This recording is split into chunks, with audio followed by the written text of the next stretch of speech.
Hello, my name is Dasha Walker. I'm an undergraduate researcher in the Fry Research Group at the University of Utah Department of Chemistry, and today I'm going to be presenting on inclusion and sense of belonging in introductory chemistry.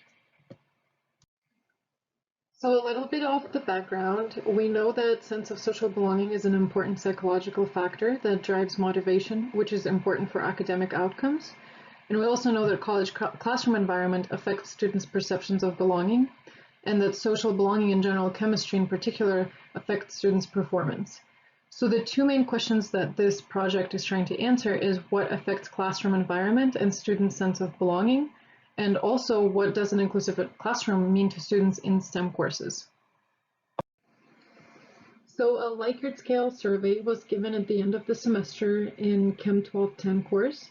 And the two main questions that we're looking at from that survey is how inclusive do you feel the course Chem 1210 was overall? And the students had 5 different options to answer this question. And also please explain your response to the previous item. And this was an open-ended question where the students could have written anything they wanted. And the students also had incentive. Their lowest quiz grade was replaced if the survey was completed. Our data came from the fall 2020 semester and from 2 different sections. We had a regular section which was moved online due to COVID-19 and also an online section which was originally designed to be online. And we also had 725 total consented participants, and we ended up having 550 total coded unique responses. And this is because the students either didn't finish the survey or did not respond to the open-ended question. So the open-ended responses were coded by 2 researchers based on the previously established codebook categories, which I will go into in a little bit. And inter-rater reliability scores were calculated to determine the initial degree of agreement between the raters, which was 0.8. That degree was accepted as agreement. And if the agreement score was lower than that, the ambiguous codes were discussed and agreement was achieved. So we used a code book to categorize the responses that we've received, and the University of Utah code book was based on the previously established Washington University in St. Louis code book, and that was initially developed by conducting a survey and reading through responses to find common themes, and from that coming up with major categories. And it includes 5 main categories: academic inclusion, demographic inclusion, lack of understanding, non-specific, and other. The academic inclusion category includes 3 subcategories: environment, participation, and course structure. And environment subcategory included any responses that mentioned student-to-student interactions and collaboration, classroom discussions, Zoom breakout rooms, how comfortable, supported, and respected the class and the students felt overall. For example, no interaction really with peers or instructors. There were multiple barriers to understanding content and learning material. Participation subcategory included responses that talked about professor-to-student interactions, answering questions, opportunities for participation and asking questions, how equal the participation between the students and the professor was, how comfortable the students are participating and interacting with the professor. And an example of this subcategory response would be very open and available to anyone who wishes to participate. And finally, course structure subcategory included any responses that referenced the size of the lecture, physical or off-campus accessibility, resources offered, range or flow of the material covered, course policies, or prerequisites. And for 2020, an additional definition was added for this subcategory, which was remote learning. And this subcategory, or this definition, included anything that talked about online or explicitly mentioned online, or talked about Zoom lecture and anything like that.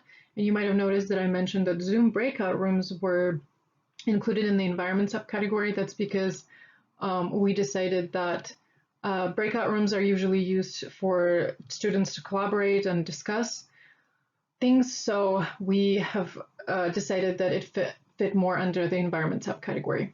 And so back to the course structure subcategory, an example of a response for this subcategory would be, it was fairly individual, everything was done on your own, or online setting is difficult to feel fully inclusive. The next big category was demographic inclusion, and it also had 3 different subcategories. One of them was language, which included responses that mentioned diverse examples, pronouns, content, or subject material relating to inclusivity. For example, I don't feel that the course went out of its way to construct an inclusive curriculum, but I do appreciate the emphasis on personal pronouns in communication.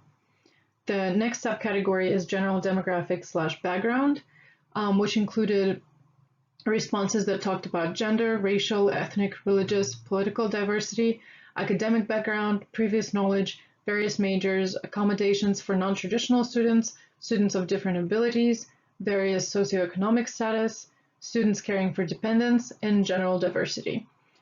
For example, if you did not know the material before, I did not know how you would be able to do this class, or I felt like there were people of varying abilities.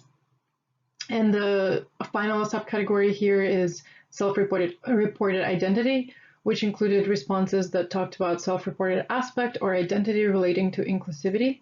For example, while as a queer female in STEM there is not much representation, Chem 1210 is no exception. The next big category is lack of understanding, which included the definition of academic inclusion and attitude subcategories. For definition of academic inclusion subcategory, it included any responses where students' definition of inclusivity did not convey with the definition that research group agreed with, hesitation about interpreting inclusivity, uncertainty in what the question was asking. For example, the Chem 1210 class was good at including just about all topics it needed to. And the second subcategory was attitude, which included responses where the student believed that there was too much focus on diversity, inclusion, or equity, conveyed that there was no reason for inclusion, so no relevance for diversity and inclusion in STEM courses or the material covered. For example, inclusivity should not be a key indicator for success. And then finally, we had the non-specific category, which included undetailed responses, generally positive, neutral, or negative. For example, it didn't feel excluded, or it was no more inclusive than any other class and no more exclusive than any other class. And the final category was called other. This included any responses that had no relation to inclusivity or did not fit in any other defined category. For example, I watched lectures at the date recommended, do homework, do all my work, or tests were hard. So for preliminary results, we have looked at the overall responses and we found that academic category was cited the most. And within that, course structure subcategory was cited the most as well. And to break that down further, we have looked at the breakdown of the course structure subcategory and we have found that remote learning was cited the most, and after that, teaching practices was predominant. We have also looked at the male versus female responses, and we have found that academic category was chosen the most here as well as in the first generation versus non-first generation students' responses. We also looked at the different races and ethnicities responses, and we have found that academic category was still predominant, although Asian students seem to have answered it a little bit less. We have also looked at the different sections in regards to the question, how inclusive do you feel the course was overall? Because we thought that the regular section students could have potentially been less prepared for how online class was going to be, as opposed to those who chose the online section from the beginning and basically knew what they were signing up for. The way we did this, we grouped different responses to that question into high and low groups, and we included responses that had been answered highly and moderately into the high group, and then those that had been answered not at all and slightly into the low group. But we did not see any difference here, and both sections had relatively similar responses to the inclusivity of the course in regards to the section. We did also look at the high and low inclusion scores in regards to the different categories. So after we looked at this, we have found that the majority of students were still choosing academic category. However, high inclusion students had a bit more non-specific responses and a little less academic inclusion responses. And then we also looked at the academic subcategory breakdown, and we have found that the majority still chose course structure. However, low inclusion students had less emphasis on the participation subcategory. And finally, we wanted to look at the final grades.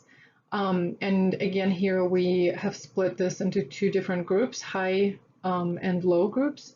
In the high group, we included the final grades that were above 84%, and in the low group, we included grades that were below 69%. And we have found similar thing for the main categories, which that's not included on the slide, but most people were choosing academic category. However, within the academic subcategories, the majority of people were still choosing course structure, but again, low final grade students were not citing participation quite as much as high final grade students, but the majority still picked course structure. And then within that course structure subcategory, the majority of students were still choosing remote learning and teaching practices. However, low final grade students were not focusing as much on teaching practices and rather on remote learning. So to summarize the key findings, we have found that the vast majority of the University of Utah students, regardless of gender, first generation, race, and ethnicity, lean towards academic inclusion category when thinking about classroom inclusion. Also, out of all of the academic inclusion responses, the majority fell under course structure subcategory and specifically teaching practices. Remote learning subcategory was selected by 25% of all of the Chem 1210 students that took the survey in fall 2020.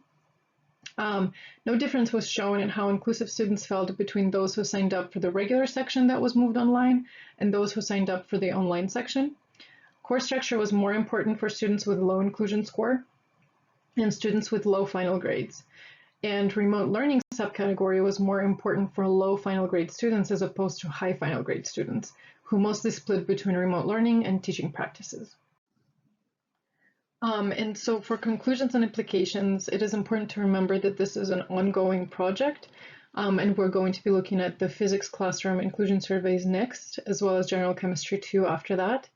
And also statistical tests will be performed to determine the statistical significance of the preliminary findings, particularly the ones that had a low response number. And the main goal of this project is to relate to professors and instructors that students pay attention to academic inclusion more than anything else. Interactions and relationships between students and between students and professors and instructors. And particularly teaching practices, so resources offered, range and flow of the material, course policies, how well the material is presented, and the overall logistics of the class. And that's the end of my presentation. Thank you so much for your interest in this project and for watching this presentation.